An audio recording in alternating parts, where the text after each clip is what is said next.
Hello' মোৰ মৰমৰ বন্ধু বান্ধৱীসকল, আশা কৰোঁ আপোনালোকে ভালে আছে। মোৰো ভাল। আজি এটি নতুন ভিডিঅ' লৈ আহিছোঁ আপোনালোকলৈ। মেখেলা চাদৰ এযোৰ বনাই আছোঁ মই। ময়ূৰ চৰাই বনাইছোঁ দেই। ইউটিউবতে দেখিছিলোঁ ময়ূৰ চৰাইটি বনাই থকা কাপোৰত। ইমান ধুনীয়া লাগিছে, ইমান ভাল লাগিছে।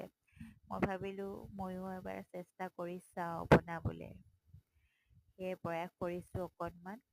কালাৰ কম্বিনেশ্যনবোৰ কেনেকুৱা হৈছে জনাবচোন আপোনালোকে। কালি মোৰ মেখেলাখন কমপ্লিট হৈ যাব আৰু চাদৰখন হ'বলৈ দুদিনমান টাইম লাগিব। আৰু ব্লাউজটো মই কি কৰিম, কি ডিজাইন দিম, ময়ূৰ চৰাইটোতো ইমান ডাঙৰ ময়ূৰ চৰাই দিব নোৱাৰিম। কিবা এটা কৰিব লাগিব। জনাবচোন কি কৰিলে ভাল হয়, আপোনালোকে ব্লাউজত কি ডিজাইন দিম মই।